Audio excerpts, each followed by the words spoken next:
Bonjour à tous, je suis Axel de FDCG.fr. Donc dans cette vidéo, je vais vous parler donc de l'UE4, c'est-à-dire le droit fiscal.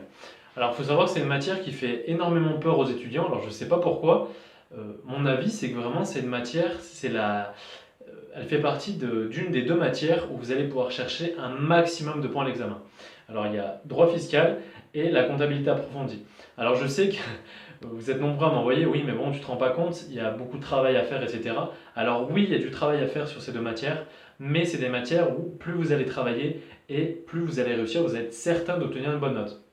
Alors, bien sûr, c'est le cas pour toutes les épreuves. Si vous voulez travailler au maximum, bien sûr, vous allez augmenter votre chance d'avoir de bonnes notes, mais surtout en fiscalité, en comptabilité approfondie, comme c'est des calculs, etc., il n'y a pas trop de place pour l'interprétation, etc. Donc, du coup, vous allez vraiment maximiser vos chances. Un calcul est un calcul, donc si vous savez le faire, la comptabilité, la fiscalité, soit vous savez faire, vous prenez un maximum de points, soit vous ne savez pas faire, vous ne prenez pas de points. Mais au moins, si vous savez faire, vous allez prendre un maximum de points de manière sûre et certaine, sans douter. Alors que par exemple, pour du droit des sociétés ou alors du droit social, voilà, il y a de l'interprétation, etc. Même si vous avez appris par cœur, rien ne vous dit que vous allez obtenir une note exceptionnelle parce qu'il y a toujours de l'interprétation, des aléas. Voilà, il suffit que vous fassiez un hors-sujet, vous n'avez pas vraiment compris la question, etc. Donc voilà, c'est plus délicat. Donc vraiment maximiser vos points sur la comptabilité approfondie et sur le droit fiscal au maximum. Et passez-y beaucoup de temps parce que c'est des épreuves qui méritent de passer beaucoup de temps, contrairement à du management ou du droit social où là vous avez quelques fiches. Si vous prenez des fiches notamment, vous les apprenez par cœur et ça sert à rien de perdre trop de temps sur ces matières-là, honnêtement. Pour en plus avoir des bonnes notes avec seulement peu de fiches, c'est des matières où vous allez obtenir au moins plus de 10 en apprenant par cœur donc, les fiches de révision. Donc il y a 23 fiches en droit social et 25 fiches en management. Ça suffit pour avoir plus de 10 dans ces matières-là sans y passer trop de temps, vous en débarrasser au moins. Donc d'ailleurs, si vous voulez recevoir 5 fiches de droit fiscal, je vous invite à renseigner votre mail. Donc vous cliquez ici ou alors en description, je mettrai un lien. Vous mettez votre mail, vous recevrez donc plusieurs fiches de révision. Dans la semaine, au bout du quatrième jour, je vous enverrai donc des fiches de fiscalité. Voilà. Et en plus, avant, donc, je vous enverrai droit social, comptabilité approfondie, droit des sociétés pour vous voyez un peu la structure des fiches. Alors du coup, on revient aux fiches de droit fiscal. Il faut savoir que moi, donc, avec ces 35 fiches, donc bien sûr, je les ai mises à jour. D'ailleurs, tous les taux, par exemple, le taux du CICE, je l'ai mis à jour au 1er janvier 2017. Donc, pour vous dire la fraîcheur des fiches, elles sont mises à jour au plus haut degré, au maximum, bien sûr, dans les limites du possible. Mais ne vous inquiétez pas au niveau de la mise à jour, parce que le droit fiscal, il faut savoir que c'est une matière qui évolue très vite. Donc même les bouquins d'examen, généralement, comme après il y a les lois de finances, au 1er janvier, il y a des choses, par exemple, que vous allez acheter dans votre bouquin de fin d'année, par exemple 2016, et ben, du coup au 1er janvier 2017, il y aura des chiffres, des taux, etc., qui ne seront pas bons. Mais bon, entre nous, il faut bien se dire quelque chose, à part bien sûr les gros changements, l'examinateur il ne va pas chercher à vous piéger sur un taux. De toute façon, tout ce qui est vraiment nouveauté, etc., ou des changements de taux, de toute façon, il y a de fortes chances que ça soit en annexe, de toute façon. Et en plus, c'est pas ce que l'examinateur va chercher. Ce qu'il va chercher, c'est est-ce que vous savez, par exemple, dans le sujet de 2016, il y avait une question sur le coefficient de taxation à définition. Ça bouge pas. Dans 10 ans, ça sera le même. 10 ans avant, le coefficient de taxation, c'était la même définition. Donc voilà, soit vous le savez et vous prenez les points, soit vous ne savez pas, vous prenez pas les points, mais ça change pas. Donc il va voir ça, les définitions de base, et aussi il va voir si vous savez faire un tableau notamment de déduction réintégration fiscale pour déterminer donc le résultat fiscal. Donc ça, voilà, la méthodologie que vous allez mettre en place, c'est-à-dire, on va prendre le cas par exemple de jetons de présence, est-ce que du coup vous allez savoir qu'il y a une partie déductible? Est-ce que vous allez connaître la formule pour déterminer les jetons de présence déductibles? Est-ce que du coup vous allez réintégrer la bonne partie, etc. Donc voilà, ça par contre, c'est ce qui va maximiser vos points à l'examen. Alors d'ailleurs, j'avais pas encore pris le sujet de 2016, et là, une fois que j'avais fini donc mes fiches de droit fiscal, j'ai voulu voir si mes fiches étaient vraiment optimales pour l'examen. Alors du coup, j'ai pris le sujet de 2016 et à chaque fois, je cochais en fait si avec ces 35 fiches, on pouvait y répondre. Et en fait, on pouvait y répondre à tout. Alors il y avait comme question sur le coefficient familial, ça y est, le plafonnement du coefficient familial, ça y est, le coefficient de taxation, il y a la définition. Donc du coup, il y avait tout un sujet donc, il fallait expliquer donc, quel coefficient prendre pour l'année d'après, etc. Donc moi, je vous ai fait une fiche là-dessus, donc avec les coefficients provisoires, etc. Comment on les détermine, quel coefficient prendre pour l'année d'après, coefficient définitif, etc. Le redevable partiel, assujetti partiel. Donc vraiment, il y a tout ça. Et ensuite, il y avait une question du coup, donc du coup ça c'était une double activité, une question sur le déficit et le report en arrière du déficit, le plafonnement du report en arrière. Donc ça y est, moi je vous avais donc le régime de droit commun avec le report en avant, le plafonnement au niveau montant, au niveau durée, le régime optionnel, donc, donc le report en arrière avec le plafonnement en termes de montant et en termes de durée, donc il y avait vraiment tout à ce niveau-là. Il y avait aussi donc un tableau de déduction réintégration, donc ça y est. Donc vous avez vraiment tout pour... donc j'ai tout coché en fait parce qu'il y avait vraiment tout pour répondre. Donc vraiment, vous voyez, ça sert à rien d'avoir des centaines de fiches. Il faut vraiment privilégier la qualité des fiches plutôt que la quantité. Notamment en plus, dans officiel, comme c'est très volumineux, au moins là, à la fin, puisqu'il y a beaucoup de par cœur, certes, à la fin, moi je vous conseillerais quand même de refaire des sujets d'examen en droit fiscal, au moins deux trois sujets donc, avant de passer l'épreuve, donc dans le mois qui va précéder votre examen, au moins deux trois sujets au minimum. Mais vraiment, moins, jusqu'à la veille, vous allez pouvoir les apprendre par cœur. Il n'y a que 35 fiches, c'est pas énorme. Et au moins, vous allez vraiment pouvoir les apprendre par cœur et être sûr de ne pas perdre des points bêtement parce que vous avez oublié quelque chose, etc. Les points en DCG, il faut vraiment aller les chercher. Si vous pouvez vous battre pour un point, une petite définition, il vaut mieux l'avoir. Comme ça, dans ces fiches, elles sont vraiment optimales. Avec ces fiches, vous pourrez répondre à 80% des sujets d'examen. Et au moins, dans ces 35 fiches, il y a 35 fiches qui sont utiles plutôt que 100 fiches, si vous n'avez que 5 fiches qui vont vous servir, le problème c'est que déjà vous avez appris 100 fiches, donc les 5 fiches vous n'allez pas forcément les maîtriser. Donc si vous vous êtes embêté à prendre 100 fiches, que dans votre sujet d'examen, vous avez seulement 5 fiches sur ces 100 fiches qui vont vous être utiles, et qu'en plus vous n'allez pas les maîtriser correctement, du coup vous n'allez pas réussir, et malheureusement c'est ce que beaucoup d'étudiants font. En fait ils ont peur, voilà, je sais, mais d'un côté je comprends, la peur c'est, voilà, on a peur d'oublier des choses et du coup au final on se met à recopier le bouquin. Mais c'est pas ça le DCG, c'est vraiment là justement la clé, c'est d'avoir, comme je vous le dis, donc au travers des mails, au travers des vidéos, j'arrête pas de vous le répéter, mais je le redis encore, c'est vraiment la clé, c'est un bon support de révision et une bonne méthode. Et les deux, ça fait une bonne note. Mais si vous n'avez pas le bon support, mais que vous avez la bonne méthode, vous n'y arrivez pas. Si vous avez le bon support, vous n'avez pas la bonne méthode, vous n'y arrivez pas. Donc de toute façon, il faut vraiment les deux. Mais le support, c'est vraiment très clé et ça sert à rien de faire des centaines de fiches de révision.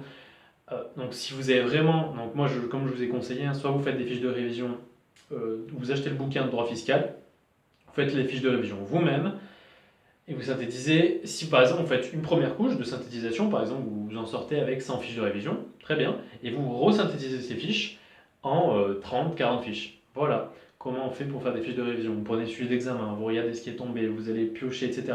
Moi, il faut savoir que les fiches de droit fiscal, là, j'ai mis à peu près 4-5 mois à faire, donc ça prend vraiment énormément de temps. Donc là, c'est plus vraiment le temps de faire des fiches de révision. Là, il faut vraiment faire un maximum de sujets, parce que le droit fiscal, ça ne sert pas à grand chose de perdre énormément de temps à faire des fiches, parce que sinon vous n'allez jamais vous en servir, vous en sortir. Donc là, prenez-en, si ce n'est pas les mêmes, prenez celle d'un étudiant. Si, même s'il vous dit, voilà, bon, moi c'est du travail, et qui donnez-lui 10 euros, c'est quoi 10 euros comparé à une année, à refaire une année de DCG, le prix d'une année de DCG, une année de perdu, etc. Moi j'en vois qui étaient trop fiers des étudiants et qui, final, maintenant, là, je les vois errer. Ça fait deuxième, troisième année qu'ils refont les mêmes épreuves. Parce que voilà, du coup, une fois que c'est raté, je vous le dis par mail, une fois que c'est raté, après c'est très compliqué de vous en sortir. Un redoublement, c'est jamais bon. Et après, ça va être très compliqué d'aller trouver la motivation l'année d'après. Et vous allez être dans un cercle vicieux. Et c'est une année, en fait, vous vous dites, bon, bah, c'est pas grave, au pire, je le repasserai et tout. Mais croyez-moi, réussissez maintenant. Et c'est pas l'année prochaine que vous allez réussir. Si vous commencez à vous dire, bon, bah, l'année prochaine, au pire, j'achèterai des fiches, etc., c'est même pas la peine. Vous allez rater et vous allez faire partie de ces étudiants parce que c'est pas très compliqué. Le taux de réussite, il est bas. Pourquoi? Parce qu'au final, il n'y a pas de travail, il y a trop de fierté, personne ne veut faire des fiches. Et on se retrouve à la fin et personne ne veut acheter des fiches. Voilà, bon, après, moi, je ne conseille pas d'acheter des fiches des éditions, etc. Parce que c'est des fiches où il y a encore 100, 150 fiches. Donc, un mois avant l'examen, aller apprendre 150 fiches, de toute façon, ils prennent seulement ce qu'ils ont mis en gras dans le gros bouquin. Donc, à mon sens, ça ne sert pas à grand chose. Après, c'est mon avis. Donc au moins prenez les fiches d'un étudiant qui les a faites, si c'est pas moi ou c'est un autre, c'est pas la question, mais prenez des fiches de bonne qualité, au moins qu'ils ont été approuvées. Moi j'ai eu 14,75 en droit fiscal, c'est pas dû au génie, tout simplement dû à un bon support et une bonne méthode de travail. Donc moi, si je vous donne tous ces conseils, c'est parce que moi je sais que moi pour moi ça a réussi, je connais la bonne méthode à appliquer, donc j'essaie de vous la transmettre au travers donc, de la méthodologie que je vous donne en vidéo et par mail, et au travers des supports donc, que je vous donne aussi donc, par mail. Donc voilà. Alors maintenant, je vais vous détailler en fait le contenu des fiches de droit fiscal pour que vous compreniez un peu voilà, de quoi sont faites. Alors déjà, il y a une première partie, donc il faut savoir déjà que chaque titre, il y a 4 parties de cours. Ensuite, il y a une partie de rappel de cours avec quelques définitions, et il y a une partie qu'avec des exemples de déduction, réintégration extra-comptable. Voilà, chiffré cette fois-là, cette fois-ci, parce que c'est très important, puisque à chaque fois ça tombe, ça, déterminer un résultat fiscal avec des déductions, réintégration extra-comptable. Donc j'ai voulu vous faire des fiches avec des exemples chiffrés pour bien que vous maximisiez vos compétences là-dessus, pas que vous ayez que du théorique, mais vous ayez un peu de pratique aussi à ce niveau-là. Donc, alors la première partie, donc à chaque fois dans les 4 parties de cours, de toute façon les 6 parties, il y a toujours donc, une couleur de titre différent. Comme ça, vous allez bien pouvoir démarquer chaque partie. Et ce qui est bien, c'est qu'avec 35 fiches là, elles sont bien ordonnées, vous allez bien avoir une vue d'ensemble pour comprendre un maximum le droit fiscal. J'ai essayé de les classer au mieux, donc je vais vous expliquer ça maintenant. Première partie, vous allez retrouver donc en fait la différence fondamentale entre l'IR et l'IS. L'imposition à l'IR, l'imposition à l'IS, par exemple, notamment au niveau des réserves, c'est pas lors de la distribution, donc le résultat, c'est pas la même imposition des réserves à l'IS, à l'IR, etc. Quelques petites différences. Ensuite, le calcul de l'IS, le paiement de l'IS, etc. Donc vraiment, voilà, pour dégrossir un peu, pour entrer tranquillement donc, dans la matière de droit fiscal, avec les deux gros piliers IR-IS. Ensuite, deuxième partie, ça va être sur les régularisations de TVA, c'est-à-dire déduction complémentaire, reversement de TVA, tous les cas possibles. Ensuite, vous allez voir les droits d'enregistrement. Vous allez voir les redevables partiels, assujettis partiels. Donc là, je vous ai fait donc, les définitions de tous les coefficients, taxation, assujettissement, admission, etc. Et aussi, vous allez avoir, je vous ai fait donc un petit exemple chiffré, donc, qui est tombé d'ailleurs, donc un même type de question est tombé donc, au sujet des CG 2016 de droit fiscal, donc avec une entreprise qui a plusieurs activités. Donc moi je vous ai fait donc, un camembert schématique, voilà, avec 3 activités. L'entreprise a 3 activités, une avec un coefficient de déduction à 1, une où il n'y aura pas un coefficient de déduction à 1 parce que le coefficient de taxation sera inférieur à 1, etc. Je vous ai mis tous les cas qui vont correspondre à un coefficient de taxation inférieur à 1, etc. Donc voilà, c'est vraiment tout expliqué en 2 fiches proprement. Donc voilà, vraiment, j'ai essayé de faire au plus propre pour que ça soit et le plus compréhensible et le plus optimum pour l'examen. Ensuite, troisième partie, et c'est là la plus, donc pour moi la troisième partie, c'est vraiment la plus essentielle et qu'il faut vraiment travailler au maximum. Alors vous allez avoir, c'est l'adhésion à un CGA. À quoi ça sert au niveau de la déduction de la rémunération du conjoint, etc. Quels sont les avantages, comment on fait pour y adhérer, etc. Donc il faut savoir aussi la différence entre CGA et AGA, quel type d'entreprise, à quoi ça correspond. Ensuite, vous allez avoir donc toute une partie sur la TVS, le calcul de la TVS, les redevables à la TVS, les exonérés à la TVS.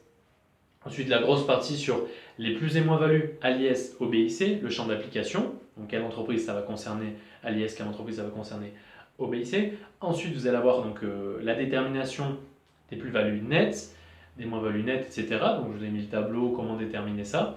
Ensuite, le traitement des plus-values nettes. Par exemple, le traitement des plus-values nettes, on va prendre l'IS, le traitement des plus-values nettes à long terme, des plus-values nettes à court terme, des moins-values nettes à long terme, des moins-values nettes à court terme, et ça à l'IS au BIC à chaque fois, pour vous voyez vraiment la différence et du coup le traitement. Ensuite, vous allez avoir donc le traitement des jetons de présence, la partie des jetons de présence déductibles, etc. Le traitement des dons, le traitement des dividendes avec le régime RSMF, comment on calcule les crédits d'impôt, etc. Vous allez avoir la partie sur les abandons de créances, sur la déductibilité des rémunérations. Donc vraiment, là, c'est vraiment la partie essentielle qui va vous servir dans la détermination en fait, des déductions et réintégrations extra-comptables. Donc bien sûr, dans toutes ces parties, là, vous aurez le théorique avec quelques petits exemples, mais vous aurez vraiment toute la partie chiffrée dans la dernière partie donc, que je vous ai dit, avec vraiment déduction et réintégration extra-comptable, qu'avec des exemples chiffrés pris au hasard. Voilà, je vais vous mettre une dizaine, quinzaine de petits exemples comme ça pour vraiment chiffrer ce cours théorique. Ensuite, quatrième partie de cours, vous allez avoir tout ce qui va concerner les revenus catégoriels à l'IR, donc les 7 revenus catégoriels. Donc vous allez avoir donc, les traitements et salaires, comment on calcule, vous avez une fiche à chaque fois détaillée là-dessus, comment on calcule, etc. Donc traitements et salaires, RCM, PVP, plus-value nette, plus-value professionnelle, plus-value des particuliers. Ensuite, vous allez avoir donc BIC, BNC, BA, donc avec les seuils, par exemple le micro BIC, le, le régime du réel simplifié, le réel normal, qu'est-ce que le réel simplifié, tout un détail complet sur le réel simplifié. Ensuite, vous allez avoir donc le coefficient familial, le plafonnement du coefficient familial, donc ça va être dans la partie sur le traitement et salaire. Ensuite, vous allez avoir toute la partie sur l'ISF, toute la partie sur la taxe foncière, la taxe d'habitation, qui sont les redevables, comment on la calcule, à qui ça profite, toute la partie sur la CET avec la CVAE, CFE, pareil, qui en sont redevables, à qui ça profite, quel est le calcul. Donc vraiment, tout est détaillé pour réussir un maximum votre épreuve. Et donc du coup, la partie que j'ai oubliée, c'est la partie donc avec un rappel de cours, hein. Comme d'habitude, moi je mets toujours un petit rappel de cours parce que à chaque fois que je mets ça, en fait, par exemple, des questions bêtes, hein, mais par exemple l'exigibilité de la TVA, la liquidité de la TVA, des petites questions vraiment très simples, mais qui font la différence à l'examen, puisque à chaque fois dans ces questions, j'ai regardé dans tous les sujets d'examen, que ce soit en comptabilité approfondie, en droit fiscal, je sais que cette partie rappel de cours, elle représente, si vous la prenez par cœur, il n'y a qu'une fiche ou une fiche et demie, hein, donc c'est très synthétique, mais au final, cette fiche et demie, elle représente à chaque fois au moins 2 voire 3 points dans chaque sujet de comptabilité approfondie et chaque sujet de droit fiscal en moyenne à l'examen. Juste une fiche et demie pour aller prendre 2 3 points par sujet. Donc vraiment, voilà, pour bien vous faire comprendre que ces fiches, elles sont vraiment optimales. Comme je vous ai dit, moi j'ai obtenu 14,75 et c'est vraiment grâce à ces fiches, parce que j'ai pris vraiment tous les points. Les seuls points que j'ai pas pris, c'est parce que c'était peut-être des erreurs de calcul ou des choses qui étaient vraiment très complexes. Donc vraiment, tout ce qui est facile à prendre, tous les points de cours, j'ai tout pris.